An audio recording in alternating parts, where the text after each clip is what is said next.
All right, good evening, everyone. My name is Danita Jones, and I am a staff attorney with Legal Aid Society of Palm Beach County within our Fair Housing Unit. Over the course of this month, we will be featuring a number of webinars that talk about tenant rights, so I hope you guys join. Today's presentation is on eviction basics and how to defend yourself if you are unfortunately facing eviction. Through today's presentation, I hope that you will get a general understanding of exactly what an eviction is, the eviction process, and also some potential defenses that you can assert if you find yourself defending your eviction. So, what is an eviction? An eviction is an action whereby the landlord is asking the court to grant them back possession of their property. Evictions are governed under Chapter 83 of the Landlord Tenant Act, and eviction proceedings or the eviction process is a lot quicker than your normal civil procedures that we see in court. So it is very important as a tenant that you are responsive and know exactly what is going on with your case. So before I dive in to talk what exactly is an eviction, you may have heard that is a CDC moratorium or rumors that, hey, you can't be evicted. Well, that's not necessarily true. So I just want to make a small note about the CDC's eviction moratorium.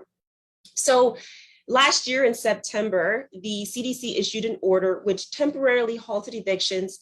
That order is still in effect until October 3rd, 2021.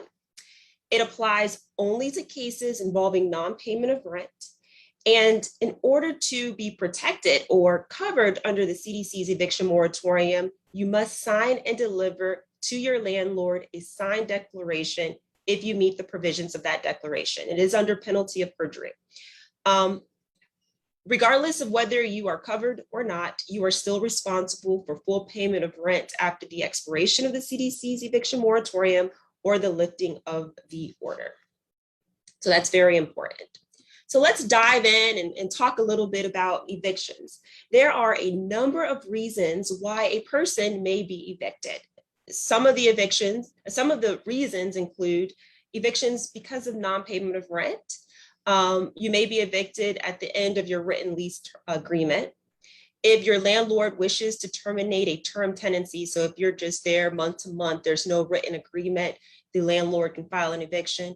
And also the landlord can file an eviction if there's a lease violation or if there's criminal activity on the property. What's important is there is a process. So an eviction a landlord cannot engage in self-help evictions. This means that the landlord can't come in and turn off your water, turn off your lights. They can't do it. They can't change the locks. They have to go through the official court process in order to properly evict you as a tenant. If they engage in self-help eviction process, then they could be liable to you for 3 times the rent.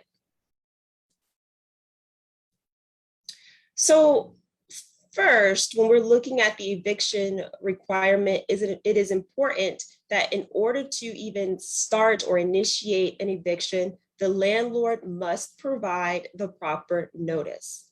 In non-payment of rent cases, so you're behind on your rent, the landlord has to give you a 3-day notice to pay what is owed or vacate the premises.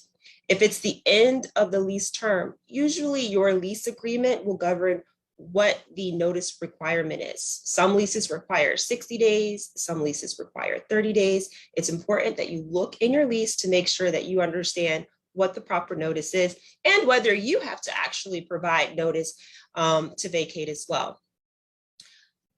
If there is a violation of the lease, say for instance, there is a car that's parked with no tag, an unregistered vehicle that's parked outside the residence, and your lease agreement prohibits that, then your landlord can try to initiate a eviction proceeding.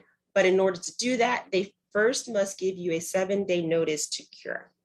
If this is a continuous type of violation, then they can move forward and file the eviction. And then finally, if this is a term tenancy, so if you pay your landlord on a monthly basis, there's no written lease agreement, then they have to provide you with a 15-day notice. Likewise, if it's a week-to-week tenancy where you're paying your landlord on a week-to-week basis, then they have to provide you with a 7-day notice in order to terminate the tenancy and before they can file any type of eviction before the court. So the second requirement is once they've provided you with that notice, and if you've failed to comply, then the landlord can then take the steps to filing an actual eviction in the court. And when this happens, you will receive a summons and a complaint. When you receive the summons and complaint, you have to file a written answer. And hear me out, this is extremely important. That answer must be filed within 5 business days, not including Saturdays, Sundays, or legal court holidays.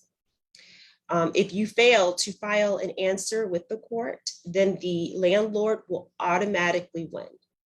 In cases where the rent is disputed, you must either deposit the amount in the court registry or file a motion to determine rent.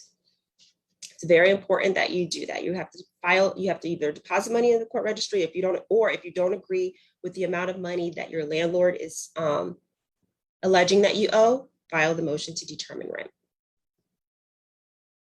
Now, if an answer is filed, we know that if an answer is not filed, then the landlord will automatically win. If an answer is filed, a hearing will be set for the court to decide whether an order for eviction should be issued. After that hearing, if the landlord wins and the judge says, well, there's grounds for the eviction, the landlord did everything right, then the landlord will obtain a judgment for possession. If the tenant prevails, then the tenant may continue its tenancy. And later on in this presentation, we'll talk about some of the defenses that you as a tenant may assert in order to win your eviction lawsuit. If a judgment of possession is entered, meaning the judge has granted the landlord possession of their property, then the court will issue a writ of possession to the sheriff. The sheriff will then post that writ of possession on your residence, and it will provide that you have 24 hours to vacate the premises. Unfortunately, if you do not vacate, then the sheriff will come back and forcibly evict you as the tenant. It's very important that if you receive a writ of possession, that you start finding somewhere to put your belongings, you gather some of your most personal belongings, and you leave the premises. So I mentioned briefly that there are a number of defenses that you can assert. This is not an inclusive list. However, these are some of the defenses that we see most often. So say, for instance, your landlord does not provide an accurate notice. You can assert a defense that they didn't give you proper notice. If they are demanding a rental amount that is incorrect, say, for instance, you've paid your landlord, you can assert that as a defense within your answer. If the landlord failed to make repairs, and as a result of failing to make repairs or maintaining the premises, you are withholding rent, you can assert that as well. Now, in order to assert a defense for a landlord not making repairs, there is a process that you have to go through, and you have to, as the tenant, provide your landlord notice that those repairs need to be made before you start withholding rent. You can also assert a claim for retaliation. So if a landlord is retaliating against you because you went to code enforcement or some other government agency to make a complaint, you can assert that and let the court know that, hey, they're retaliating against me because I complained about the excessive mold in my house or the roof that's caving in. Another defense, and it's quite interesting, is that if the person that's suing you is not the landlord, that is a defense. Oftentimes what we get is a property manager that will put themselves as the plaintiff in the case. They're not the landlord, they're not supposed to be the plaintiff, and therefore they're not able to sue. And then finally, you know, in addition to these defenses, if there is a prohibited practice that we talked about before, where the landlord turned off the water or electric, or if they illegally locked you out of your home, then you can file what is called a counterclaim to get the 3 times a month's rent for each violation. So that's very important as well to add in your answer or response to the court. So in conclusion, preventing an eviction is extremely, extremely important. If you have received a notice or have been served with an eviction complaint, please remember to file the answer. As I've indicated before, you may have to deposit money into the court registry and also file a motion to determine rent if the amount of rent owed is disputed. And it's also very important to include any affirmative defenses that we talked about that are available to you. And again, that list that I provided is not all inclusive. Legal Aid Society of Palm Beach County is happy to help and assist. We have many resources that are available to you, and you can contact us online, or you can call our hotline or call the main office, excuse me. Our main office number is 561-655-8944. You can fill out an online application. That online